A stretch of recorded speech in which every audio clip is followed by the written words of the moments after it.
Good morning, everyone, and thank you for joining us here in Houston, Texas at the NASA Johnson Space Center. I am Gary Jordan. Thanks for joining us here for our Media Day here at the Johnson Space Center. I hope everybody's been having a good time. It's really good to see a crowd of this size out of the Johnson Space Center. You'll notice that most of the day today has been, and most of your experience has been looking at Artemis as a whole and the future that the Artemis I mission will be bringing us very soon. At this point in our Media Day, we're going to bring together a panel of experts to discuss the Artemis I mission in more detail. We'll discuss the mission operations, the recovery operations, the Orion capsule, the European Service Module, and astronaut training that's preparing for Artemis II and beyond.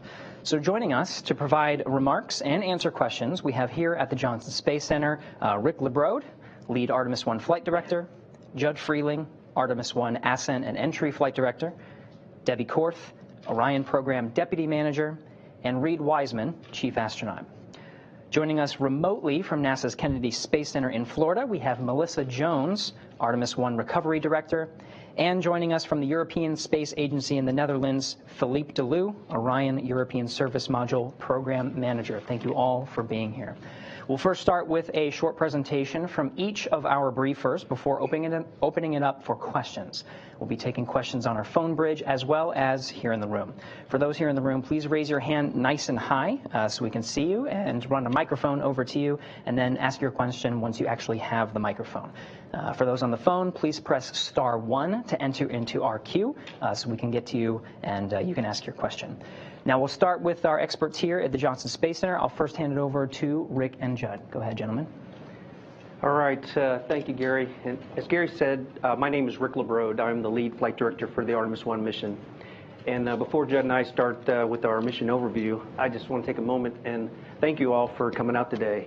Our teams have been working extremely hard for a very, very long time to get to this point, and this is very special. We're extremely excited, and we want to make sure that the public feels our excitement and hears our story.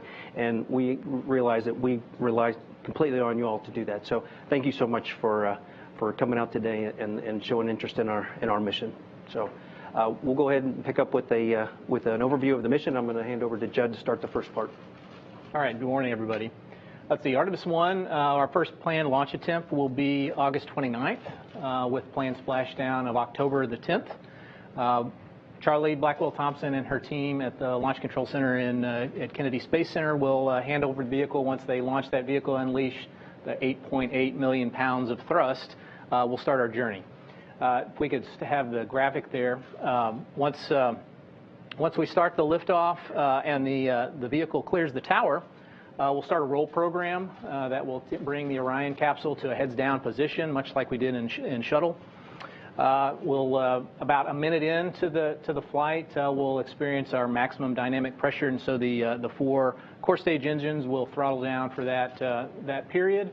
Throttle back up, and then about 2 minutes into the flight, the solid rocket booster motor engines will expend their fuel, and they will detach from the core stage, splash down in the Pacific.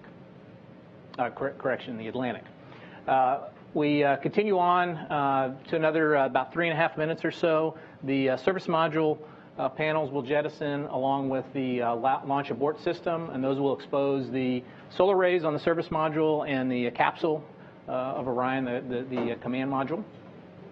Continuing on further throughout the flight until about 8.5 minutes, where we will have main engine cutoff, and after main engine cutoff, we'll separate the core stage from the combined Orion and upper stage or interim control upper stage, interim propulsion control upper stage. That will continue on then to about 18 minutes MET, mission elapsed time. We'll deploy the Orion solar arrays to provide power to the batteries. That'll take about 12 minutes to deploy. We'll continue on to our first burn that is going to be performed by the upper stage. That's called the perigee raise maneuver. The core stage puts us in an orbit that's 16 nautical miles by 975 nautical mile orbit. So if we did nothing at that point to correct the perigee side or the small side, that 16 nautical mile orbit, the whole capsule would come back to the Earth, just like the core stage is going to do in the Pacific. We'll perform that perigee raise maneuver to 100 nautical miles at approximately 51 minutes into the mission. The whole time, the upper stage will be in control of the stack. In the interim, it'll be doing several maneuvers to get to a solar-friendly attitude for the Orion spacecraft. It'll also do some roll maneuvers to make sure that the whole vehicle is thermally conditioned. Pressing on forward, once we have attained a safe orbit with the perigee raise maneuver, we'll continue on, and our final maneuver by the upper stage will be the trans-lunar injection orbit maneuver by the upper stage. That will be approximately an hour and 20-30 minutes into the flight. That'll be about an 18-minute burn, and will send us all the way to the moon, approximately 250,000 miles away. And once we completed the translunar injection maneuver and separate the upper stage from the Orion spacecraft, then my team will hand over to Rick, and he'll start the majority of the mission there.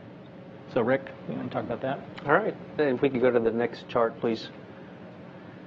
So there's really no time to catch our breath. We really hit the ground running. As you'll see on this first chart, after we separate from the upper stage, it actually does a disposal burn, which sends it on a trajectory to the moon, a heliocentric, which is it'll swing around the moon and then head towards the sun. And on its way to the moon, it actually will be deploying a handful of 10 CubeSats, their secondary payloads. We have no interaction with those secondary payloads. The only thing we're concerned with is their initial trajectories, where they're being deployed, so we can do an assessment on a potential recontact. Everything should go nominal when there's no concern, but we need to make sure that their trajectory is what we expect. So with that, I want to get away from this chart. Let's go to the next chart. We'll take off the ICPS piece of it. So. I'm going to talk through a lot of this. You know, it's 42 days, and I'm going to try and do it in just a handful of minutes. So, by all means, there'll be plenty of time to ask questions after we're all finished here. I said we hit that first day. We hit the ground running. One of the first things we're going to do is we have to do a test of our guidance and navigation control system. There's a set of gains that are used, and the way they fire the thrusters in our normal attitude control. And we need to make sure those gains are set such that we don't damage our solar arrays. So we're going to be doing that right after. That's one of the first things we do once we separate. And then we're also on that first day going to do the first of a handful of outboard trajectory correction burns. And this very first one, we're going to actually be checking out the orbital maneuvering system. It's the big engine that we'll be using. We want to check that out. Because that's the big burn. That's the engine we're going to use when we do the big burn on the outbound powered flyby as we go by the moon, and I'll talk about that a little bit shortly. But that first burn, like I said, it's a checkout. It also will get us moving ahead of the upper stage and those satellites. So we should get to the moon somewhere on the order of 2.5 hours before the satellites and the upper stage do. So that's why there's no really concern of recontact. So on our way to the moon, like I said, we'll be doing a series of these outbound trajectory corrections. They're very small, or at least they're designed to be small. If we end up having dispersions because a burn didn't go as planned, then we'll make it up in a subsequent burn. I think we have 4 of those on the way to the moon, and those all set us up for what I said is the outbound powered flyby. That's the big burn that will actually move Orion, then it'll send it up to the distant retrograde orbit. So when we do that burn and we go by the moon, we're going to be about 60 miles off the surface of the moon. It's going to be spectacular. We'll be holding our breath, but yeah. And to that note, when that burn actually executes, Orion will be on the other side of the moon, and we won't have time with it. So we'll be praying and holding our breath, but confident that all will go well. So after that burn, like I said, it sends us up to the distant retrograde orbit. A couple days after that burn, we will do what we call an insertion burn. It's a distant retrograde orbit insertion. We'll also use that big engine, the OMS engine, to enter the distant retrograde orbit. And then once we're in the distant retrograde orbit, we're going to spend a little over 2 weeks there. You've heard us talk about long class missions and short class missions. The only difference in those two types of missions are the length of stay in the distant retrograde orbit. For a short class mission, we just do a half a lap, and then we head back towards the moon. For the long class, we do a full lap and a half, and it's a little over 2 weeks. While we're in the distant retrograde orbit, we'll be doing what we call orbit maintenance burns. They're small burns just to keep our orbit in sync. We'll do that over the course of the next 2 weeks, and then we'll do what we call a distant retrograde departure burn. It's another large burn that uses the OMS engine, and that'll send us back to the moon. And on our way back, now we're doing what we call return trajectory corrections, RTCs, and we'll do a series of those all the way back to Earth. So we have a couple of those. Then that sets us up for the return power flyby. That is our most critical burn of the mission. If something happens with that one and we don't execute it, then it's a loss of the Orion capsule. We have to do that one.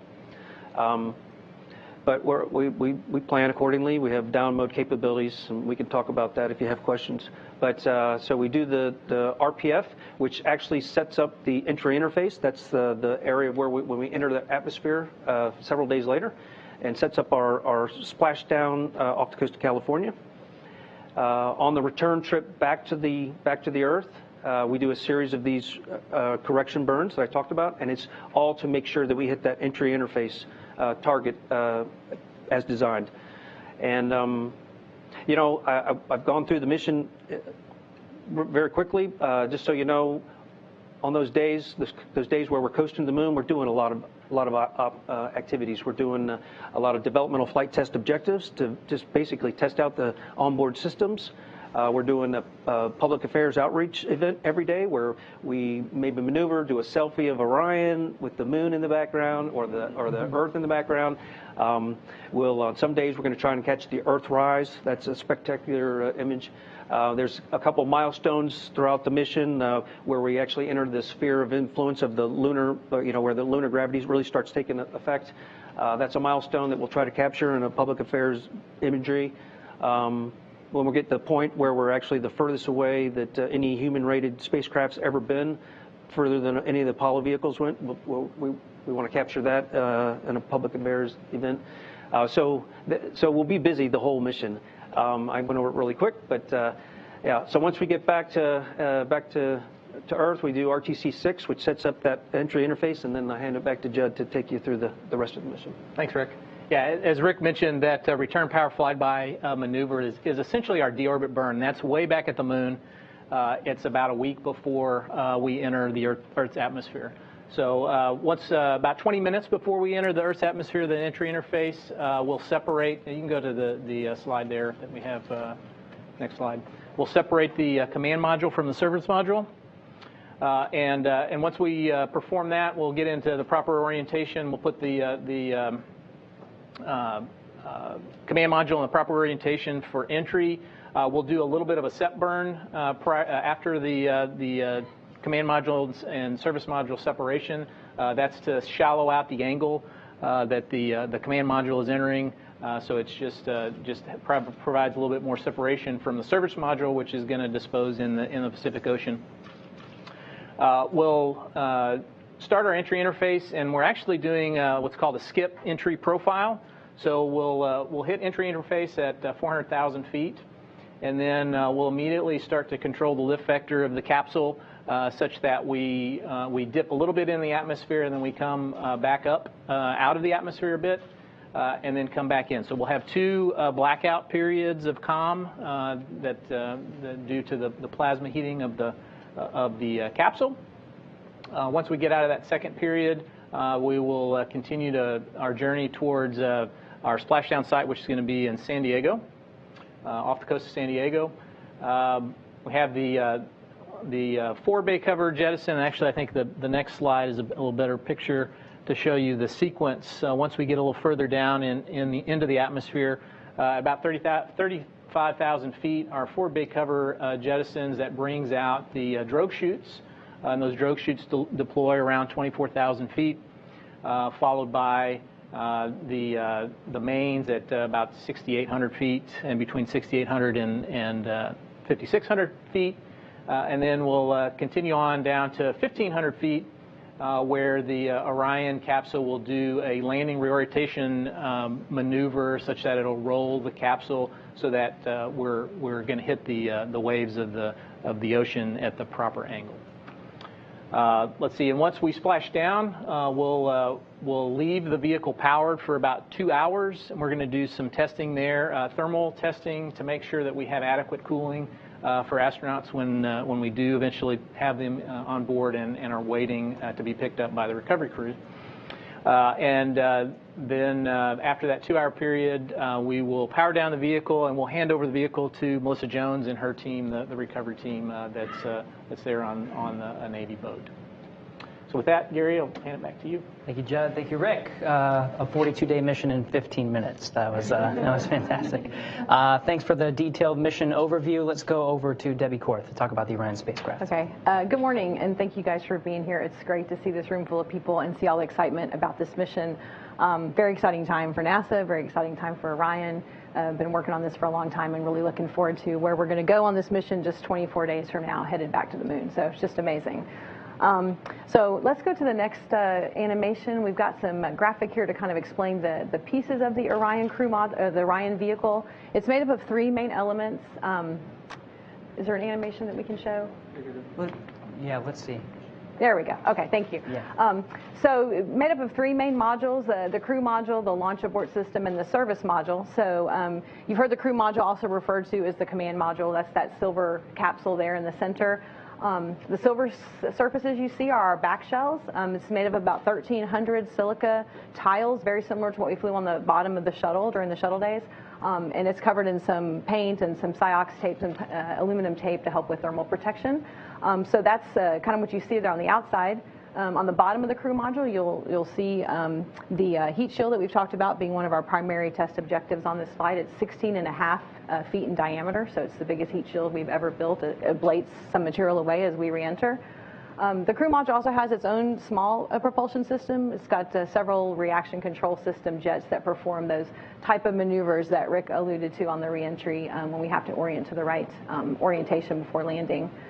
Parachutes, 11 total parachutes that you just saw pictures of that deploy in a very time sequence to slow the vehicle down from about 350 miles per hour down to less than 20 when we hit the water, which Reid will be happy that we're at that speed hitting the water.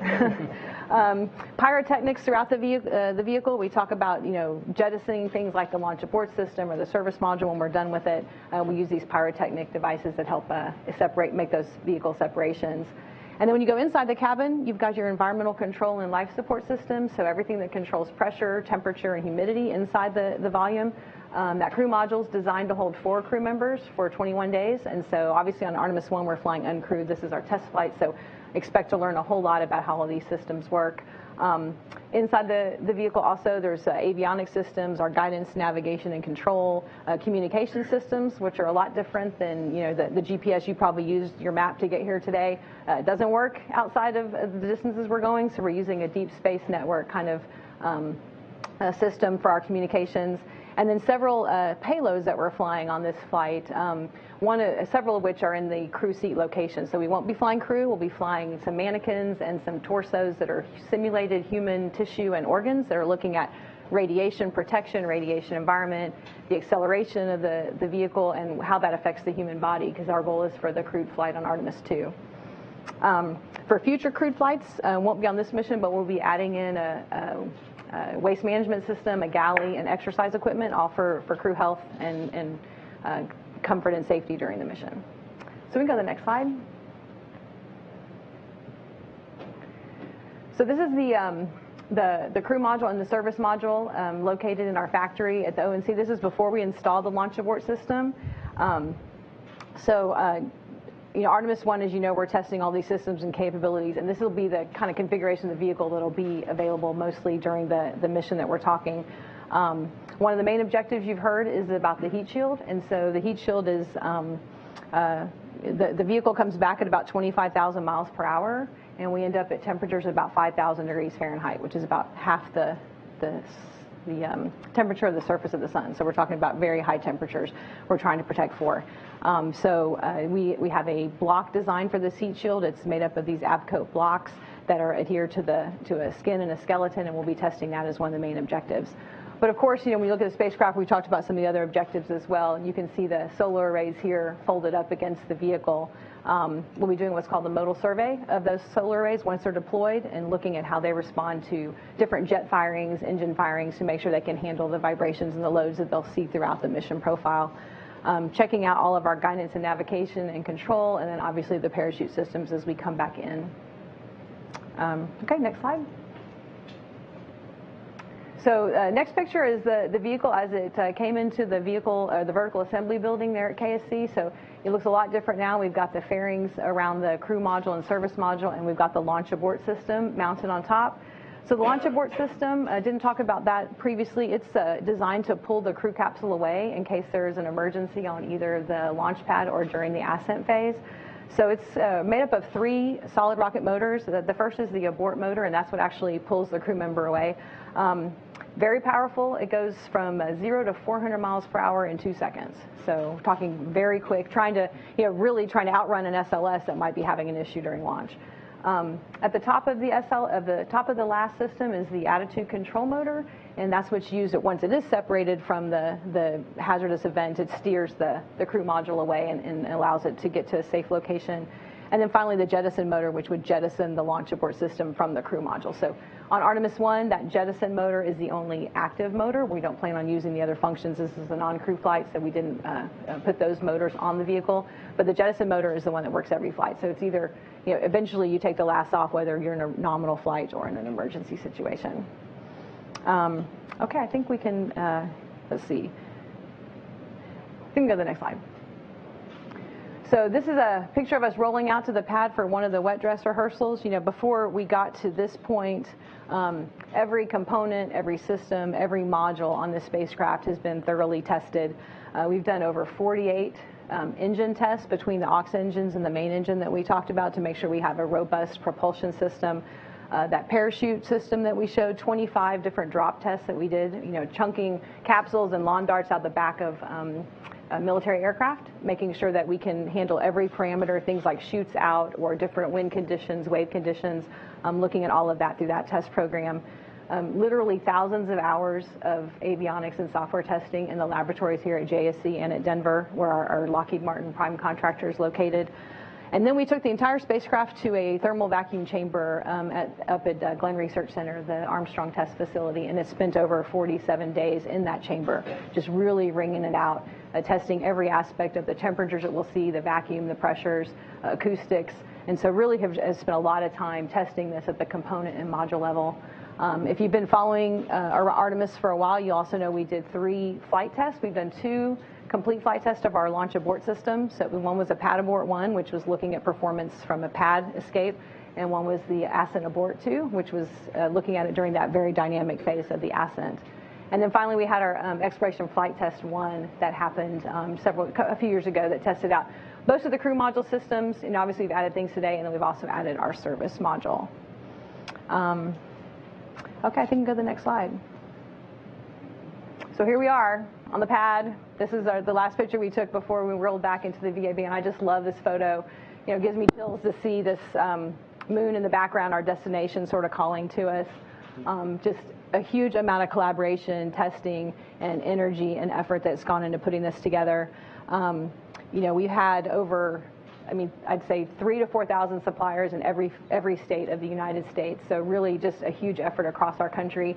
Also have a very strong partnership with our Europeans on the European Service Module. So didn't talk a lot about the service module. Our Philippe Deloo, who's the manager of the service module program, is online, so I'll be handing over to him to let him talk through the details there. But we're rolling out on the 18th and just looking forward to this flight and everything that we'll be learning from it. So Philippe, if you'd like to talk through the service module, that would be great. Thanks. Yes, thank you, Debbie. So we also at the European Space Agency are very excited about this upcoming mission, which will be, let's see, coming with, after 10 years we started this program.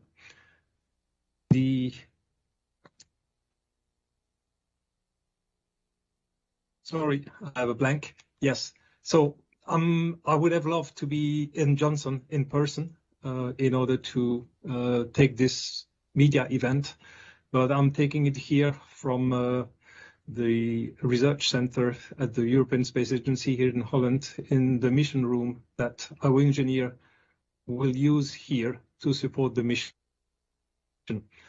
This is in addition to the team that will be in Kennedy. Can I see the next slide, please? So as Debbie said, the service module is one part of the Orion vehicle, and we're extremely proud at ESA that NASA has trusted us and our industry to provide critical function to the Orion vehicle. Those critical functions are the propulsion, the thermal control system, the power generation, and the storage of consumable for the crew. So the service module has 33 engines, one main engine, which is an engine recovered from the shuttle. This is the orbital maneuvering system of the shuttle. And then 8 auxiliary engines. Those 8 auxiliary engines are also a backup in case of anomaly of the main engine. And 24 engines for the attitude control and attitude correction during the mission. The propulsion system also includes propellant tanks, who can store 8.6 tons of propellant, and the pressurization system. Now moving to the thermal control system, this is a fluid loop where a pump is pumping fluid and distributing this fluid within the ESM. One of the main functions of this fluid loop is to reject the heat from the service module, avionics equipment, but also from the crew module in order to keep a comfortable environment for the crew.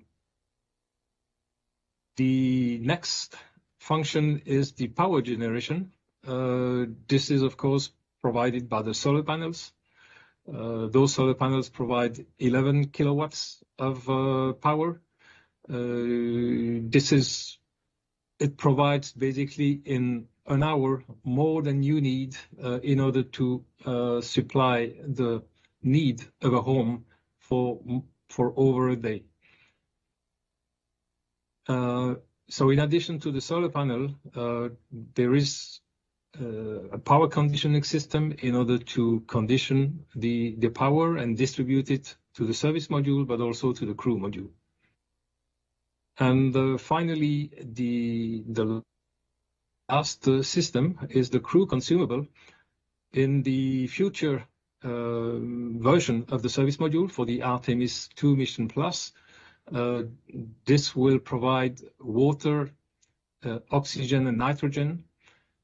For this Artemis I mission, we will only load nitrogen in the tank. There will be no oxygen tank, and the water tank will be empty. Next slide. So this is another picture than the one showed by Debbie. It's a bit earlier in the integration phase and Kennedy, so it was not already mounted on the spacecraft adapter, and the solar array were not there. So it was just right after the mating of the crew module to the service module. So this is Artemis I, or the Orion for Artemis I. The service module for that vehicle was delivered in 2018. The service module for Artemis II has also been delivered and is now in Kennedy under integration. It's been delivered last year in 2021. Right now, the third service module is being built in Bijmen, and will be delivered to Kennedy in 2023. And then the service module for ESM 4 to 9 will follow with a yearly cadence from there on. Next slide. So this is a picture that has been already presented, and here I will emphasize a bit more on what will happen for the service module. I will not insist on the propulsion. I think the propulsion has already been very well described by my predecessor.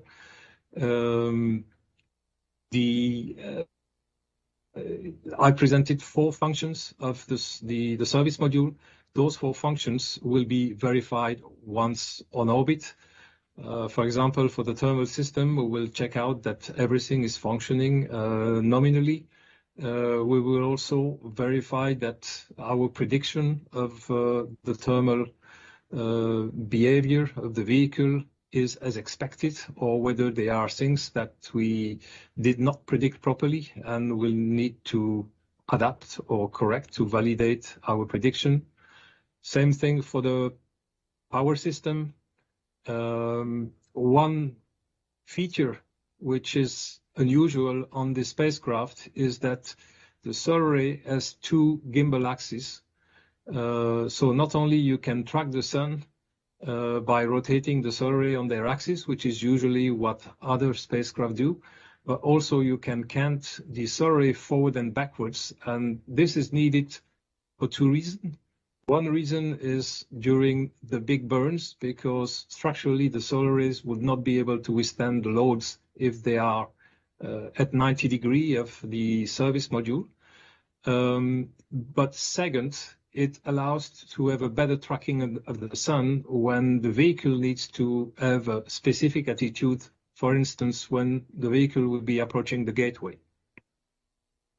Also, as I told you, we will have nitrogen on board, and the reason why we will have nitrogen on board is because there is a major verification to be made, is that in case of a accidental depress of the crew module for any reason, we want to check that we are able to repress the vehicle with nitrogen that is stored on the service module. And yes, once we've completed the mission, the service module will separate and unfortunately will burn in re-entry in the atmosphere and will fall in small pieces of dust in the South Pacific Ocean. And that concludes my presentation, my short presentation of the service module, the European Service Module. And now I will hand over to Gary. Thank you very much, Philippe, and to Debbie as well for giving us insight into the Orion spacecraft and the European Service Module. So we've taken a look at the mission profile, we've taken a look at the spacecraft. Let's now go over to Melissa Jones over at the Kennedy Space Center to take a look at recovery operations. Melissa. Thank you. Hello, everyone. It's my pleasure today to be here to talk to you about the recovery operations that we're going to do in order to recover this Artemis I Orion capsule.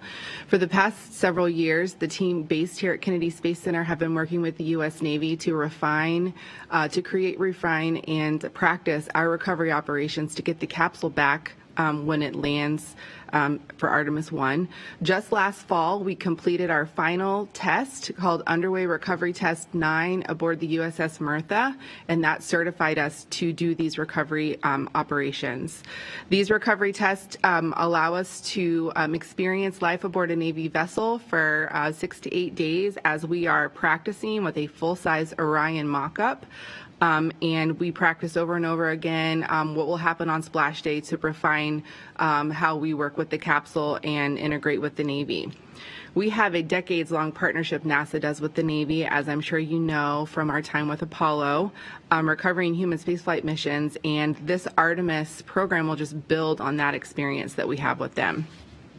So speaking of that, so NASA chose the Navy's LPD landing platform dock class ship specifically because of the well deck that it has, the helicopter pad, its onboard medical facilities, and the communication capabilities. You can see a picture of it on the screen. This class of ship also provides us the communication assets that we need to communicate back with the flight control team at JSC.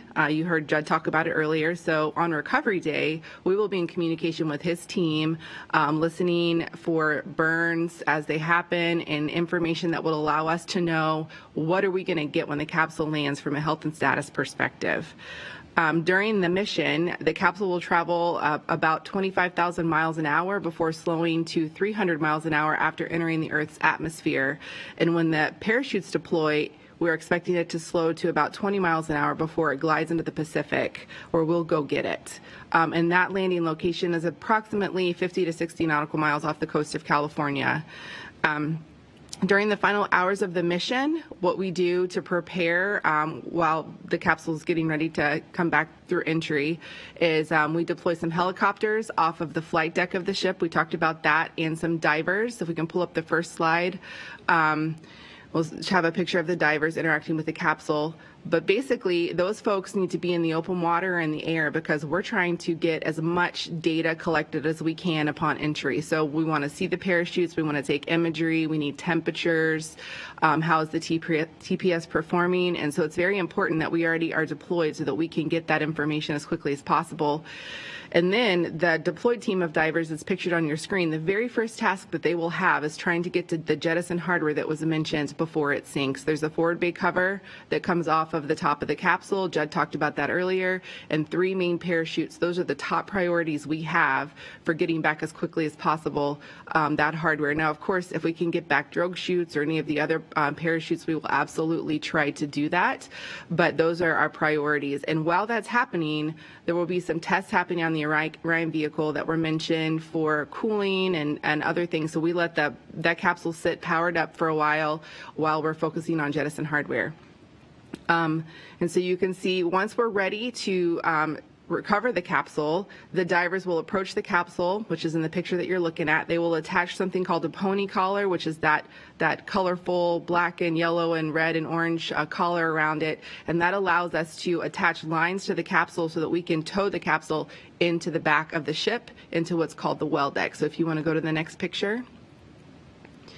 You can see that all of the lines are attached, and we now have a ship that the picture is actually being taken from a rib, which is a rigid hull inflatable boat where the Navy is holding the capsule from the back, and there are lines being attached to the front from the ship, and then we will tow that capsule into the well deck where we will hold it steady while the Navy drains the well deck. If you want to go to the final picture, you can see a copy of what it looks like inside, a picture of what it looks like inside. And you can see there's a lot of water in the well deck. We flood it. The Navy floods it. They drop the stern gate, pump a bunch of water in there. That allows us to pull the capsule in. And then in the front corner of the screen, you can see the yellow there. That's underwater, but that's the Orion Recovery Cradle Assembly. And we will hold the capsule steady with those lines while the Navy pumps all the water out of the well deck and softly land the capsule in that cradle.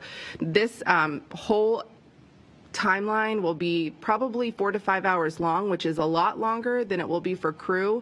But this objective for this first mission is data collection and engineering data that will allow us to fly crew on Artemis II. And so we are very careful with all the TPS, the heat shield, all of the things that the Orion program needs to do to look at this capsule to say, yes, we think we can fly crew on the next one. I think that's probably enough data for now. I'm sure we'll get into some more details during the question and answer period. I'm going to hand it back over to Houston at this time.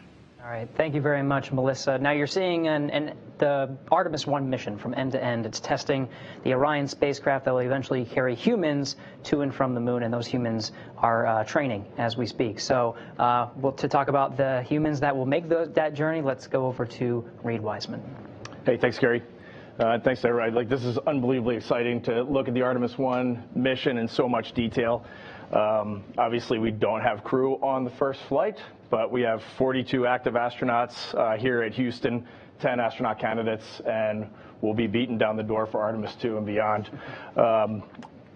When we think about Artemis, we focus a lot on the moon, but I just want everybody in the room and everybody watching to remember our sights are not set on the moon. Our sights are set clearly on Mars. And everything that you're thinking about today, everything that we're going to do on Artemis I leads to Artemis II, which leads to Artemis III when we hope to have humans on the surface of the moon. But Artemis III is leading to the rest of the Artemis program.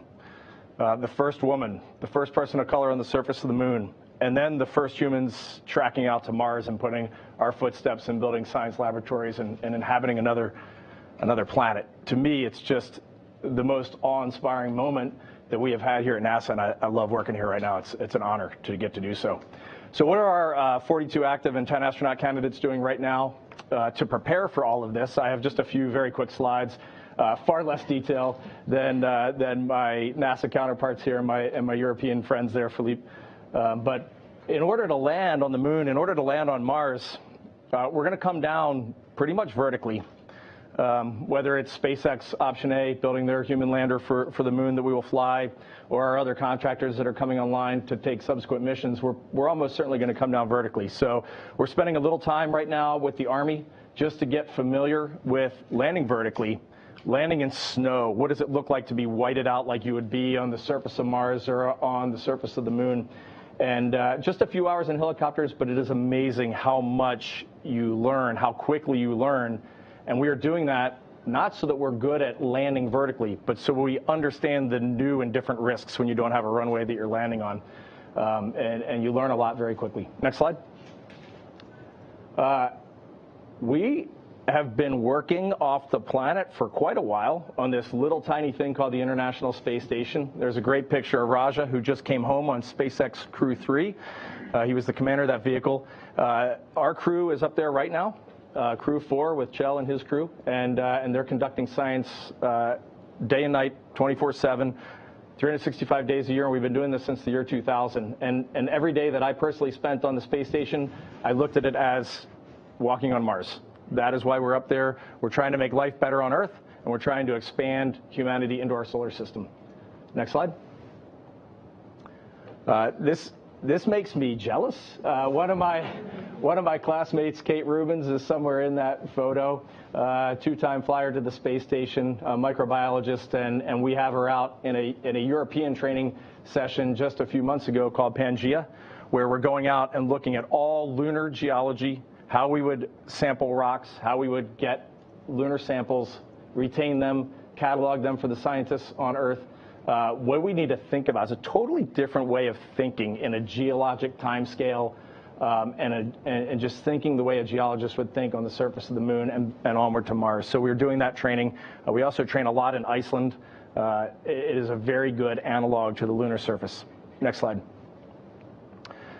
Some of you this afternoon will go over to our virtual reality laboratory, and virtual reality is just paying enormous dividends right now. So we expect the next human landing on the moon to be at the South Pole. And if you've ever looked out at the moon at night, the South Pole has got a very weird sun angle, very weird light that hits it. There's permanently shaded regions. And we have developed, hopefully you'll see it this afternoon, we've developed in the virtual reality world what it actually looks like with the exact sun angle that we'll be landing at. And it is crazy weird. The bottom half of you can be in absolute blackness, and the top half of you can be in blinding sunlight. The way shadows are projected across the lunar surface, it just changes literally everything. So in this virtual reality world, we can go in there for 10 minutes, and you can answer 1,000 questions. You can stop 200 meetings with 10 minutes of VR goggles. And so it's really a great facility. I think you'll like it. All right, next slide. We also, over in Building 5 here at the Johnson Space Center, we have the Orion crew trainer. There you have Stephanie, Johnny, and Randy Bresnick, who have been heavily involved in the development of Orion the last few years. What it'll feel like to fly, and that trainer is being outfitted right now and will be ready later this year to start our crew training. Next slide. And the final slide in this, I think some of you were out this morning at our neutral buoyancy laboratory about 10 minutes north of the Johnson Space Center. Very large pool where we have been training for International Space Station spacewalks for 2 decades, and now we're taking a portion of that pool and looking at what it would look like to be on the moon. To spend 6 hours in a lunar class spacesuit doing research on the bottom of a pool, and it's an amazingly fantastic facility to be underwater, to spend that much time thinking about how it will be to be on the moon. So we'll be using that as we move forward. And that's the end of my PowerPoint pitch. The question that everyone will ask is, when are we assigning a crew to Artemis II? And we hope that'll be later this year. Thank you. Very good. All right, thanks to all of our briefers for the very detailed overview of the Artemis I mission and what we are doing for the future to build upon Artemis and going to the moon and to Mars. So we're extending our time for the briefings to give us about 45 minutes for questions. So we'll spend some time taking some questions here in the room, and then of course on our phone bridge. So a review of how we're going to take the questions. Raise your hand nice and high so we can see you, and then we're going to run a microphone over to you, and then you can ask your question with the microphone. We'll start over on this side, and then please state, once you have the microphone, state your name, your affiliation, and to whom you'd like to direct your question. We have folks from all over, so just make sure you state to who you'd like to direct your question. If you're on the phone bridge, please press *1 to submit your name into the queue, and then once your name is called, you can direct a question to anyone here on the panel. If you find that your question has already been answered, you can withdraw it at any time by pressing *2. So with that, let's start here in the room on this side. Please go ahead. Yeah, and we can state your name, affiliation, and to whom you'd like to direct your question.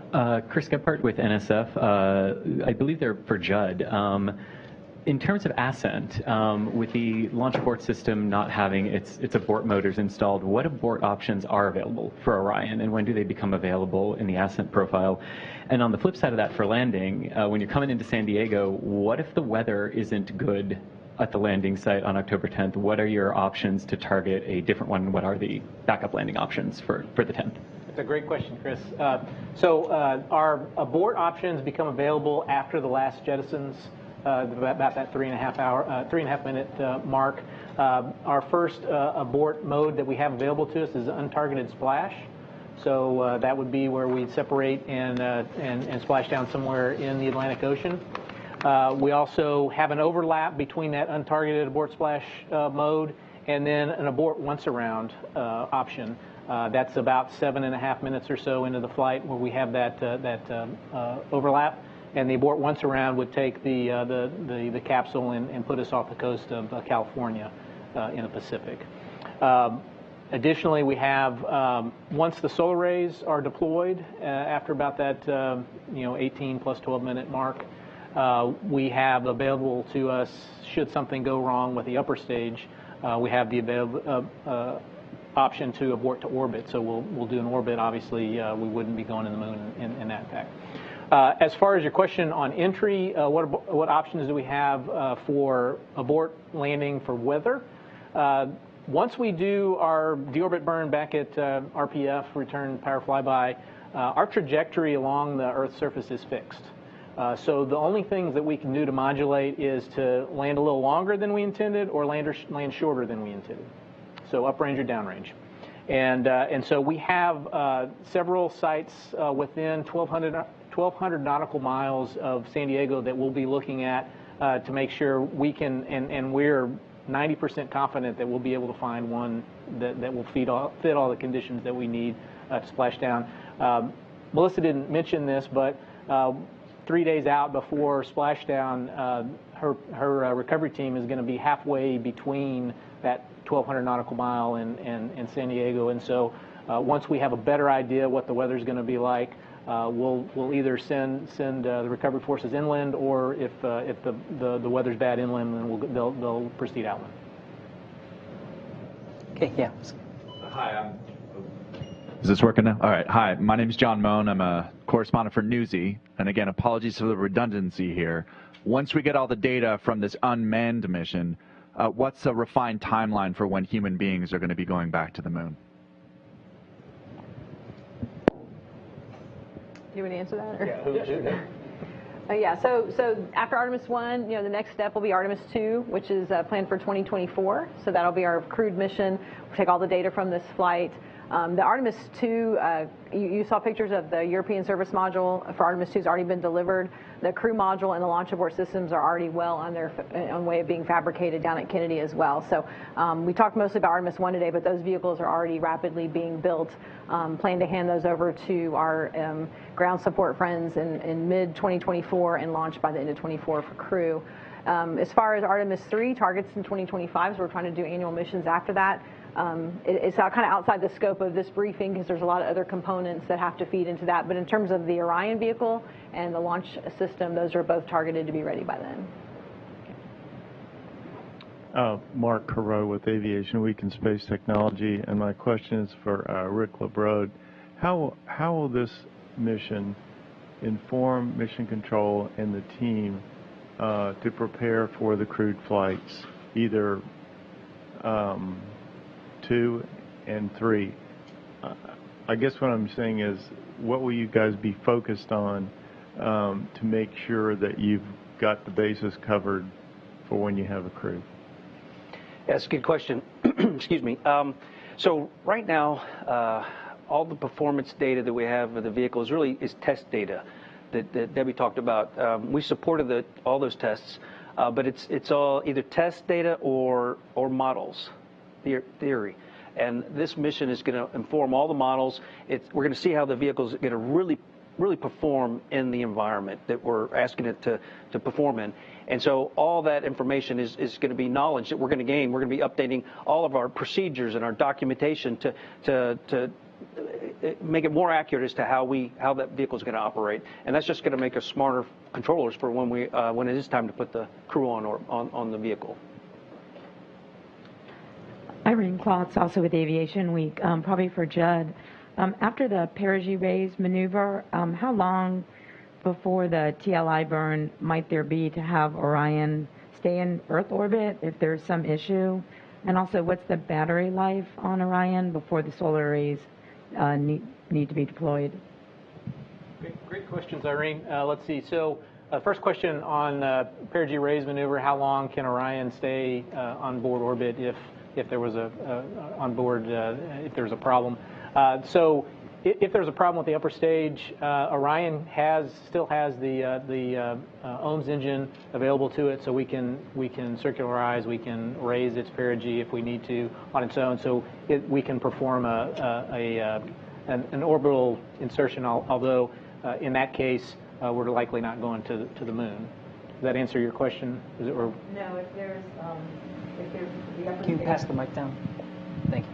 If the upper stage is available, but some other issue comes up where you're not burning according to your nominal timeline, is there an option to delay the TLI burn? That's a great. Okay, I understand your question now. No, there's no option. So the upper stage is pretty much a fire and forget vehicle. If it doesn't perform the perigee raise maneuver, or if it doesn't perform the TLI maneuver, Orion does not have the commodities to get to the moon by itself. So it has to be put on that TLI burn by the upper stage, and it has to be at the times that we prescribed. Your second question about the batteries, how long do the Orion batteries last before the solar arrays? They can last about 45 to 50 minutes, or a little bit in that hour time range, just enough to get to the abort once around should that be needed. Hi, Robert Perlman with Collect Space. One for Rick and one for Reid.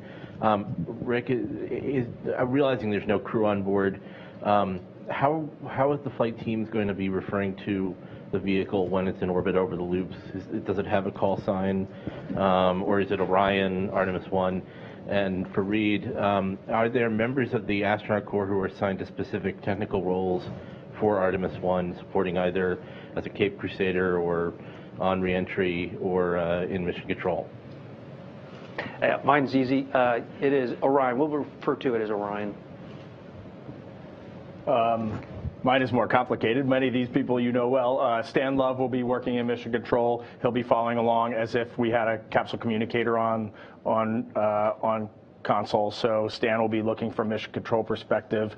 Randy Brezick has been following Orion on our technical side with the Orion program for the last few years, so he'll be looking at the technical aspects of the mission. Joe Acaba is our VIT chief, so he will be down at Kennedy Space Center looking at all of our processes leading up to the pad, and then also on return.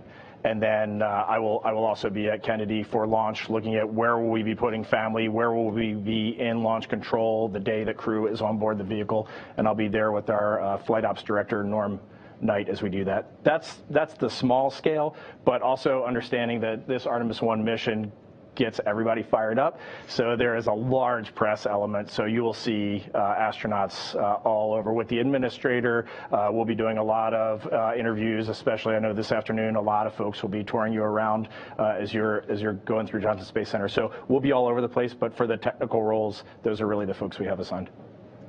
One quick follow-up. So I said Orion, which that's what we'll call it, but we do have the crew module and the service module, and a lot of the systems are like there's a prop system on both modules. So we would then refer to it at the crew module or service module level. Thank you. Tarek Malik with Space.com. I believe I have one for Reid and maybe one for Melissa. Reid, with some systems like the waste management, et cetera, not flying on Orion, I'm really curious what the experience you're looking for the astronaut corps to get from the sensors that are going to be on board the mannequins, et cetera, in the spacecraft. How germane and how accurate can you get a picture of what that experience is going to be like? And for Melissa, on recovery, with an extended retrieval time for the testing, what's the target recovery for an actual crew that you're going to want to aim for? Thanks.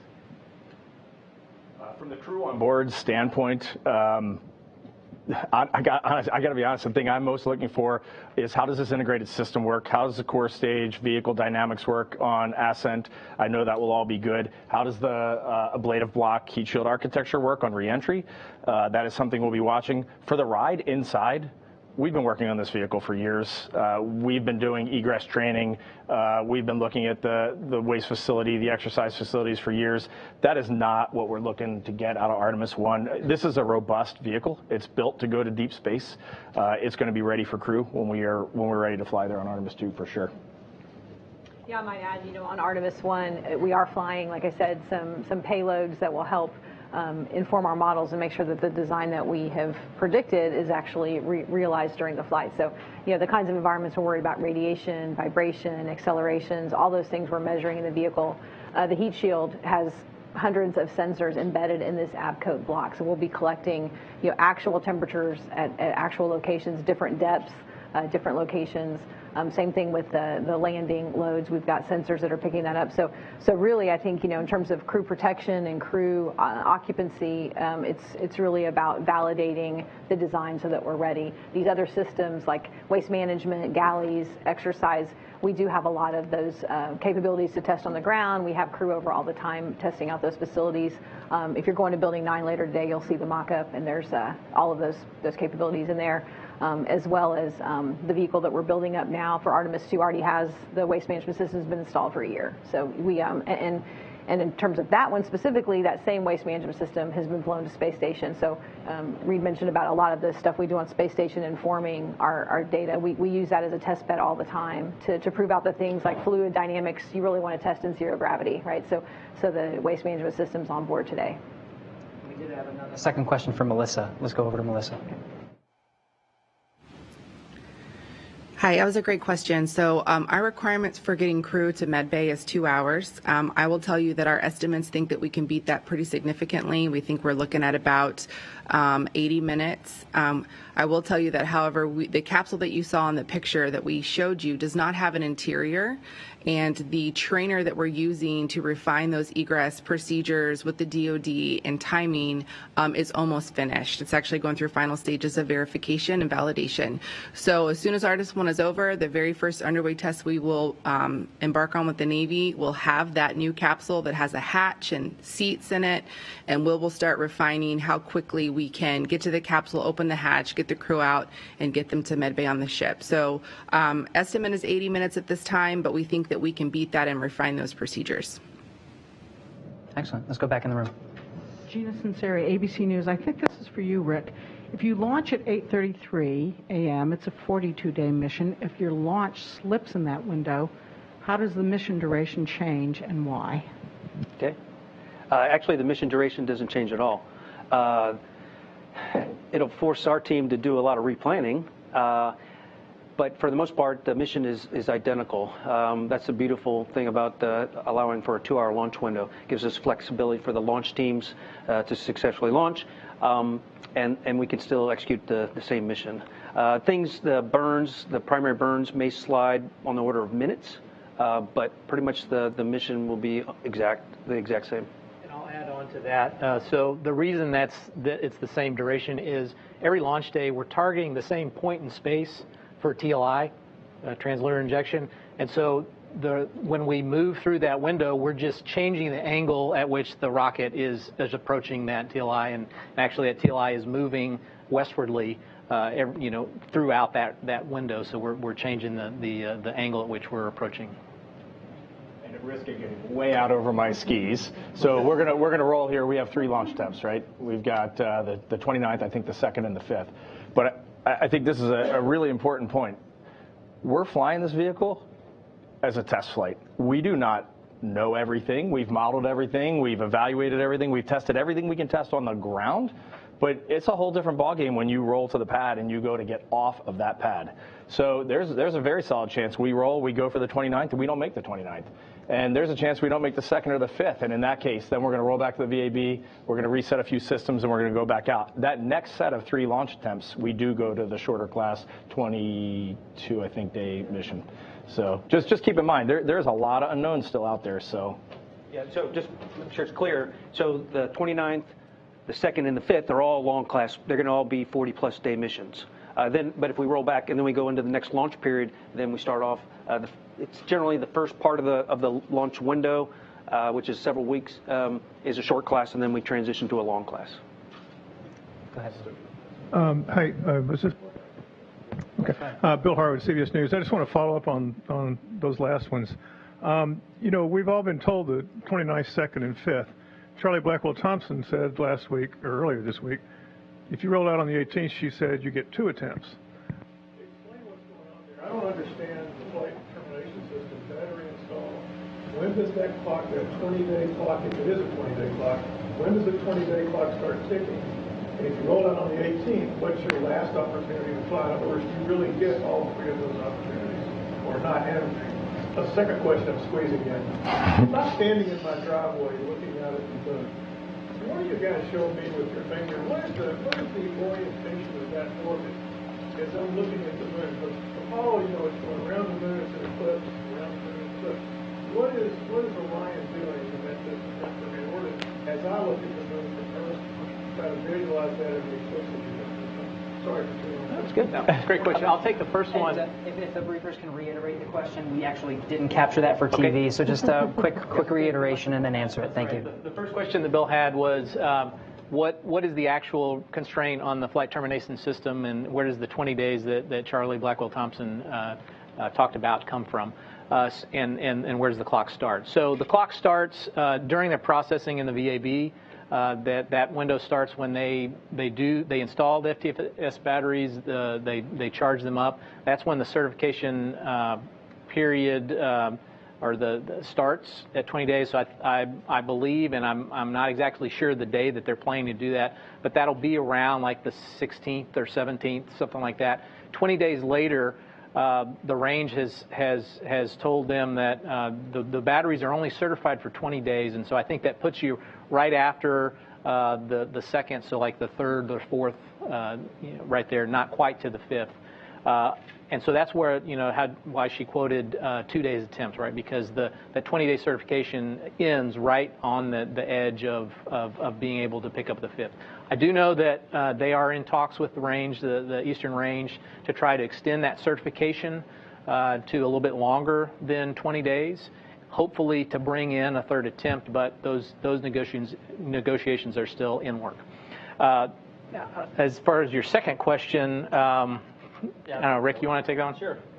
Your reference from standing on Earth, watching it, is very similar to what the Apollo trajectories looked like, in that it's in the Earth-Moon plane. So as we fly by the Moon and do that outbound powered flyby, we'll be on the backside, and we'll lose comm with it, and then it just goes up, and we'll stay in that plane, and it's doing a big orbit around there. So when we do that big orbit, that first 6 days, we're going to have a loss of comm for on the order of 3 hours, because the Moon is blocking the pathway to the Earth. So it's very similar to Apollo, just a lot farther. They would go in lunar orbit, and we're going to be at that just distant retrograde.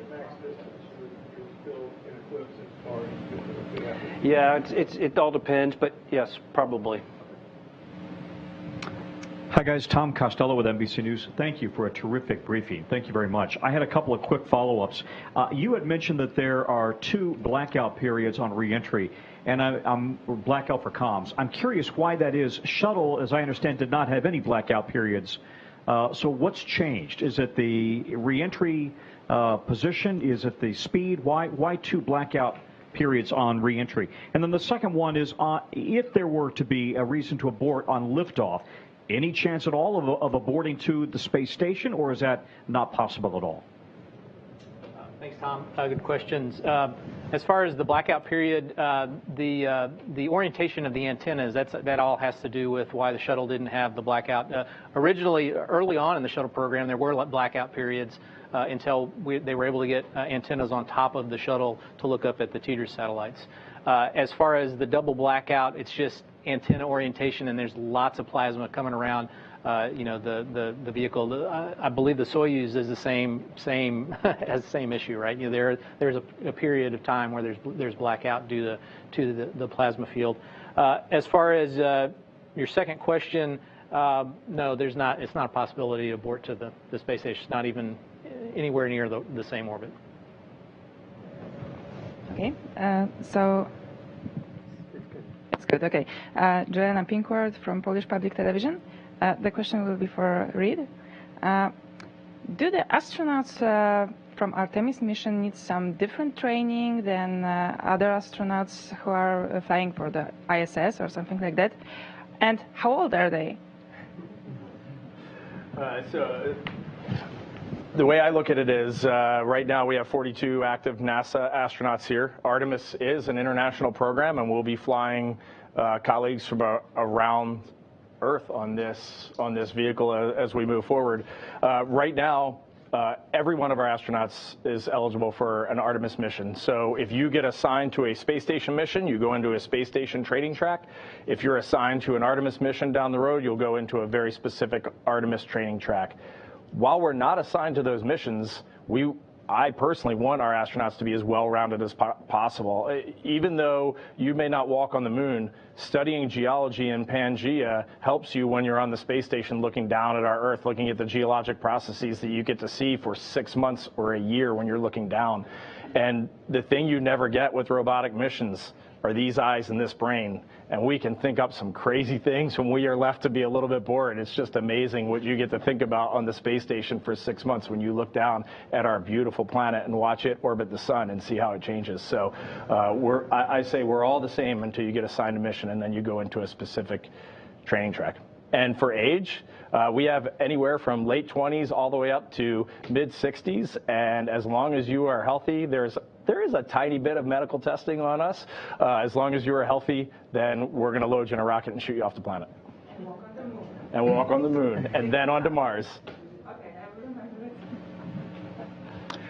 Good morning, Jeff Faust of Space News. Artemis I's flying the distant retrograde orbit, which is not an orbit that you're planning to use for future Artemis missions. I wonder if you can talk about some of the benefits and trade-offs of flying DRO versus the near rectilinear halo orbit that you're going to be using for Artemis III and beyond. And also the difference between the short and the long class missions. Are there mission objectives that you would be able to achieve with a long class mission that you would not be able to achieve with a short class mission because of less time in the DRO? I'll take a shot at that one. So I'm very focused on the Artemis I mission, so I don't have a lot of knowledge about the other Artemis missions. But I think the knowledge we'll gain from getting to the Moon and getting back, that how we're going to build trajectories and burn plans to do that. And that's exactly what we're going to use once we get to the moon in order to get into these specific orbits around the moon. So Artemis I, albeit it's very different from as you alluded to, we'll still gain all the knowledge for how this vehicle is going to operate as far as the burn plans and targeting these special burns that put us in these different orbits once we get to the moon. For your second question regarding the difference between the short class and long class, actually we will be able to accomplish all of our mission objectives on a short class mission. They'll be closer together, but we will be able to accomplish all of them, even on a 26 to 28 day mission. The challenges we have to deal with is we have thermal constraints where we can go out of attitude to do some of these activities, but once you go out of attitude, you're limited to 3 hours, and then once you come back into attitude, you have to be tail to sun for 10 hours to get the thermal recovery before you go off and do another one. So to plan all these activities, these events, to ensure that we can meet all the objectives, it's a very tightly choreographed timeline to ensure that we meet all the thermal constraints. But we've built timelines for the short class missions, and we can meet all our objectives. And on the distant retrograde orbit, because of the Moon-Earth gravity interaction with that orbit, we can stay in that. It's very stable. It takes very little prop to actually stay in that orbit. So that's one of the advantages of being there. We can get a very long mission, really wring out the systems. Whether it's a short class or long class, it's going to be quite a bit longer than the first crewed flight, which is targeted 10 to 12 days, something like that. So we're getting this very long orbit. We can really wring out the systems without a whole lot of prop load just to stay there as part of it. And then looking forward for the NRHO for Artemis II and beyond, the advantage of that orbit is that it's always facing the Earth, right? So you have something that's always facing the Earth, and it'll allow several different types of vehicle, whether it be Orion or the lander, to rendezvous with the gateway and then go to the moon surface.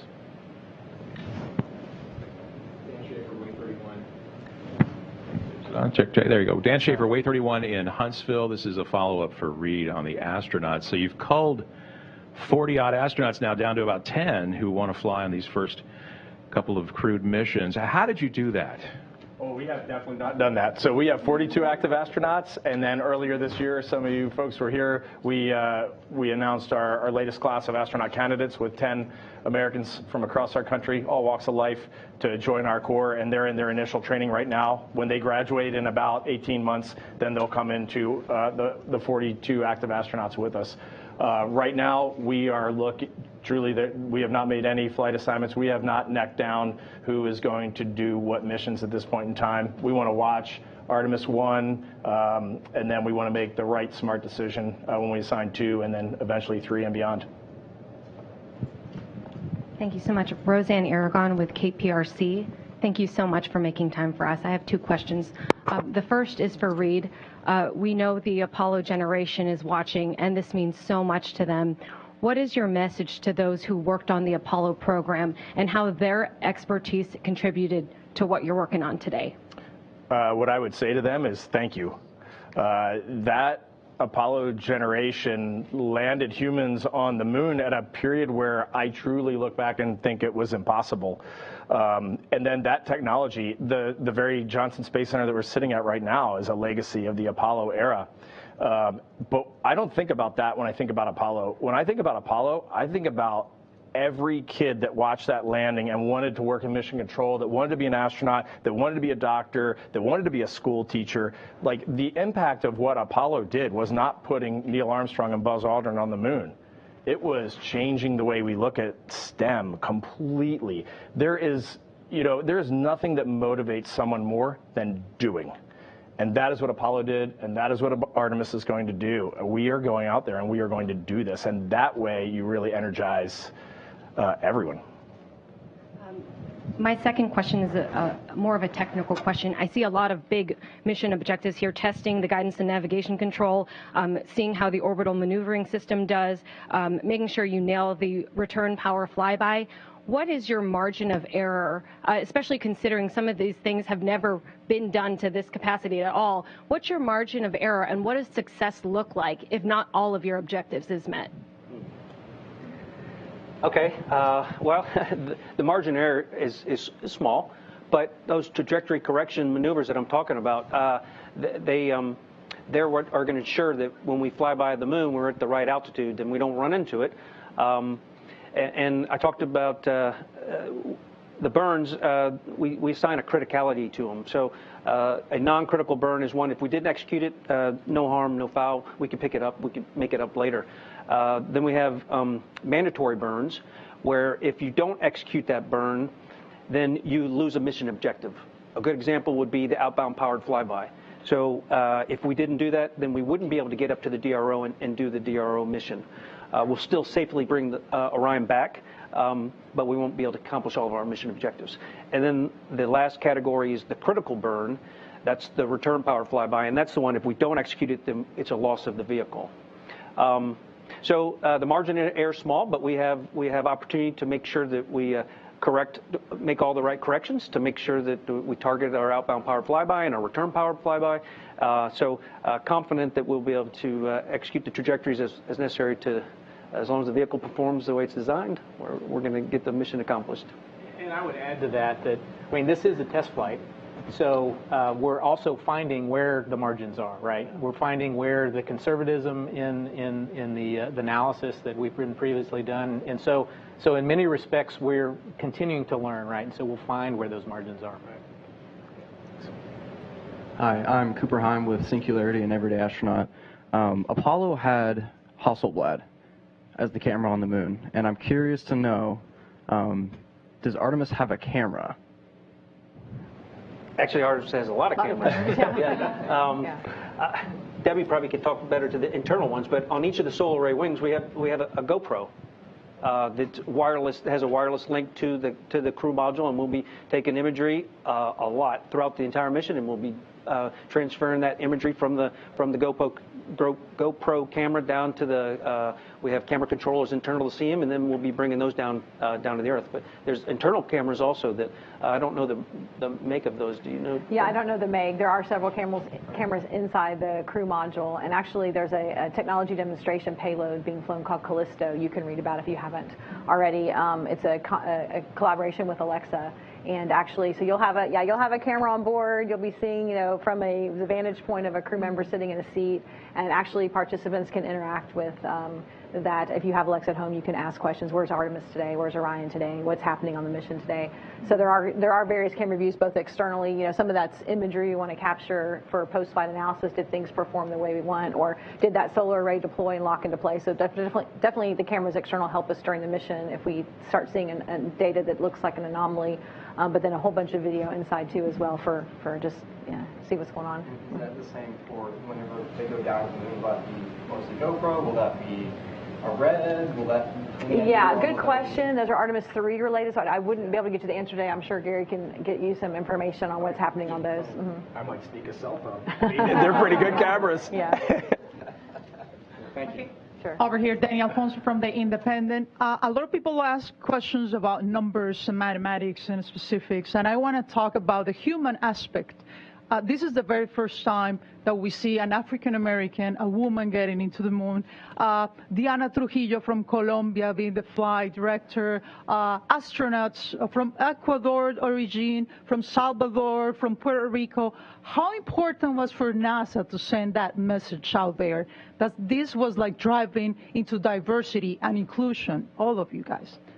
That's double. Absolutely a priority. I mean, it's something we think about every day. And so, this mission to me, professionally, I'm very excited and proud, but I also personally, I have 3 kids, 2 of which are daughters. And so when I talk to them about, we're going to send a woman to the moon, they came to understand, but there hasn't been one.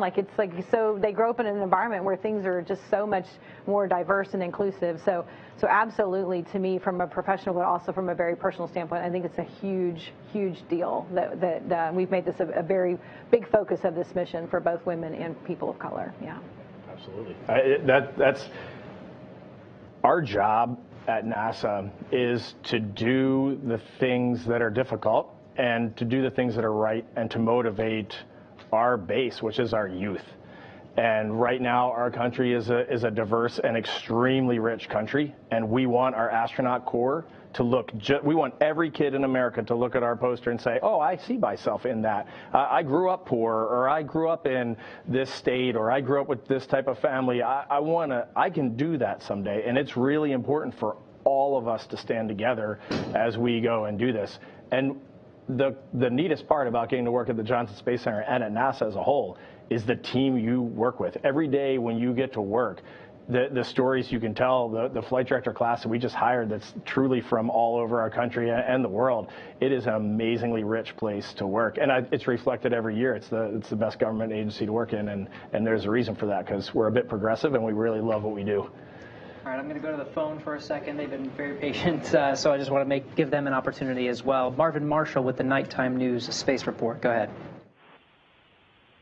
Hi, my name is Marvin Marshall from the Nighttime News Space Report. I appreciate you guys having us out here today. My question kind of banks on the camera question there. I was wondering, how much public engagement will there be to mean the live streaming from orbit? Pictures are worth 1,000 words, but that video just does so much more for us. Now, will there be like an emphasis on providing the public with live streams after the launch live stream, on orbit, that initial live stream, and like on Artemis I or even Artemis II? And thank you for taking our questions. Thank you. Okay, I'll try to answer that if I heard it correctly, and if I didn't, you can ask again when I'm finished. But yes, throughout the mission, we will be having live stream imagery coming down, but it's in competition with all the data that we need to get down as well. We are limited on our data rates that will be transmitting information down from Orion throughout the mission. There's periods where we'll go to a higher data rate, where we'll be able to do imagery and then also maintain our telemetry. But for a lot of these events, we'll also be recording the high resolution imagery, and then those would be downlinked after the event. We have a priority list of how we're going to bring files off of the Orion. So it's going to take a matter of time, because there's a lot of data that we'll be bringing down on a continuous basis. So it'll be somewhat after the event to get the real high res, but the intent also is to have some streaming imagery throughout during these events as well. Let's go to Melissa real quick. So she wants to add a little bit about what happens at the recovery phase for imagery. Go ahead, Melissa. Awesome, thank you. Yeah, so we have about 17 cameras all over the ship, in helicopters and in the open water. Several of those are connected to basically a satellite system that we have on board that we will be able to stream near real-time live video back to Johnson to be sent over NASA TV. So you will be able to see recovery operations real-time. Very good. Let's also go to the phone. Last one on the phone, Marcia Dunn, Associated Press. Yes, hi. For Reid, I was hoping you could provide some details, please, on what special traits or skills you're looking for the first two crews. And will the first two crews come from the 18 Artemis team astronauts announced a couple years back, or not necessarily, because today you seem to be indicating that any of the 42 active astronauts could be in the running at this point for Artemis II and III. Thanks so much. You bet, Marcia. I'll start with the second half, which is the way I look at it, any one of our 42 active astronauts is eligible for an Artemis mission. We want to assemble the right team for this mission. As for what we're looking for in these first few Artemis missions, but I would say it's really what our astronaut corps is as a whole right now. First and foremost, technical expertise, the ability to dive into literally any situation, any technical need of the vehicle, to understand when things aren't going quite right and to understand when they are. That is absolutely number one. And then beyond that, it is, are you a team player? Are you engaging? Can you work with our flight directors? That is exactly what our astronaut corps is today. We pride ourselves on long duration space flight, 6 months to a year on the International Space Station. We pride ourselves on, we call it expeditionary behavior, of being a good teammate, of emptying the trash can when it's full, cleaning out the dishwasher when your parents ask you, those sorts of things. And that is really what we're looking for in this first Artemis missions. Technical expertise, team player, and that's what we want. Very good. Let's go back in the room.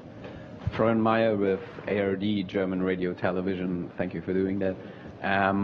I wondered if there are, since you made it clear that Artemis I is about collecting as much data as possible, Are there any moments or points throughout the mission where you're going to push the SLS, the Orion, closer to the limit than you would normally do when humans are on board? I would say probably not to any extreme events. We have, most of our testing on the ground covers those extreme corners. So when I talk about like parachute testing, a lot of parachute testing with a drogue out or a main out, what happens when that happens? So we try and catch the corners of the boxes through our ground testing.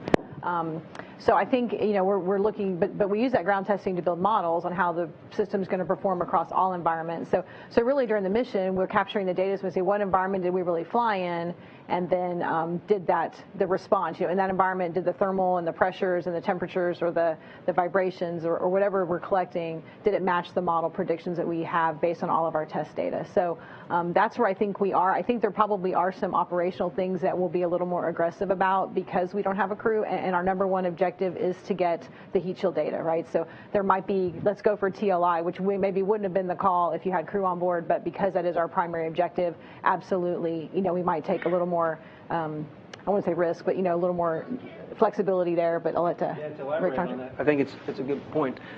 We established a philosophy on the planning stages of this mission that we would accept more risk. So during the LEO phase, the low Earth orbit phase, before we do that translunar injection, if Orion sustained a failure that it rendered it zero fault tolerant to being able to safely recover and retrieve the capsule, we're going to lean forward and we're going to press and we're going to execute the translunar injection just so we can achieve the number one mission objective, that getting that heat shield data. While we get that, we'll also be able to pick up most of the other ones as well. We'll be able to operate the vehicle in space. We'll be able to, Melissa and her team will be able to get on site and recover it.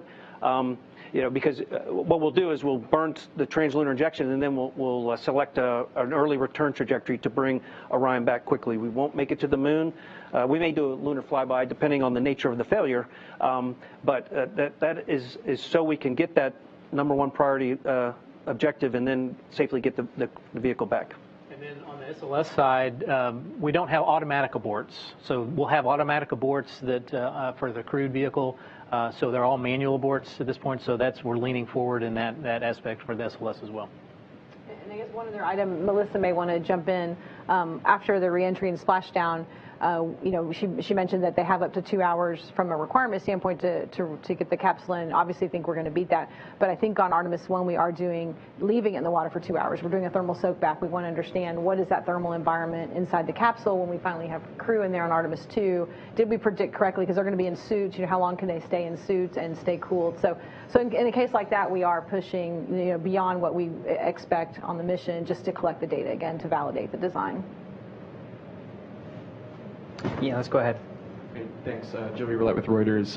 If I remember correctly, there's going to be 2 mannequins that are female and 2 that are male on Artemis I. And I guess this is for Debbie or Reid. Is there a difference between how astronauts respond to radiation on the capsule, and if so, how, and what changes will you make to either the spacecraft environment or the spacesuit, if depending on the results?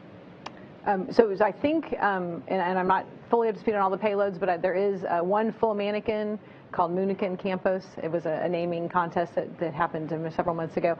And then there's these 2 called Phantoms, which are just torsos. One's going to be wearing a radiation protection vest, and one is not, so kind of comparative.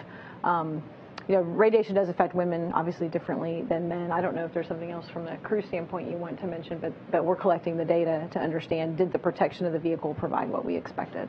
So we used to have, I won't call them draconian, but maybe I said the word, some radiation limits that were definitely different for men and different for women. And we have worked very hard through our agency, and we've gotten some outstanding leadership at headquarters right now.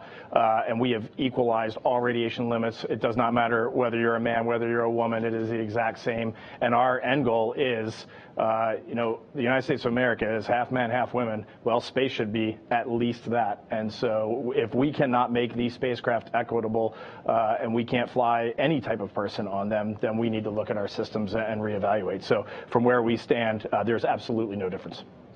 All right, last question. Yeah, Scott Johnson with Spaceflight Insider. I think the rollout is about 13 days away, and then hopefully we have a launch in about 24 days. are there currently any issues being worked on the vehicle and the VAB that would affect either of those two dates? I can speak from Orion perspective. The answer is no. We are ready to go. The vehicle's powered down. I think today we're closing the hatches in a couple of days to prepare for rollout. When it gets out to the pad, the hatches are opened again for some other late load items. But from an Orion standpoint, we have some minor what they call non-conformances when we process the vehicle at Kennedy. But it's things like touching up little paint or things here. So nothing right now on our list that's holding us up. We just completed our JSC Center Director pre-FRR, pre-flight readiness review yesterday and successfully passed that. So we're good to go. I can't speak for the rocket. I don't know if you guys have more. I'm not aware of any issues on the rocket that they're working at this time. And we'll go to Melissa to talk recovery ops.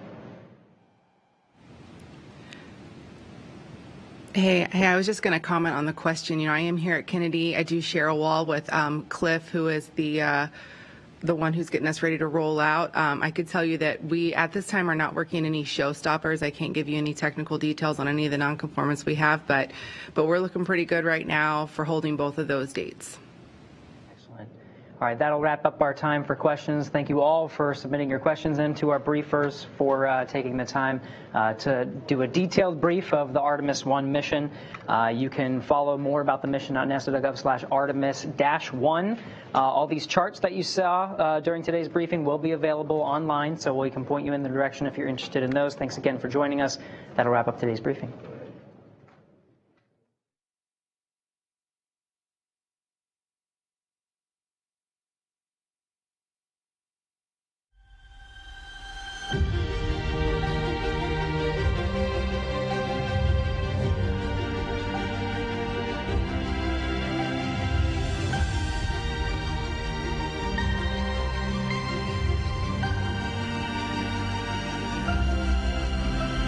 Two, one, ignition.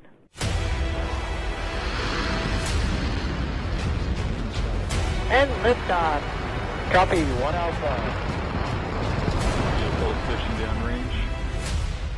Trajectory nominal.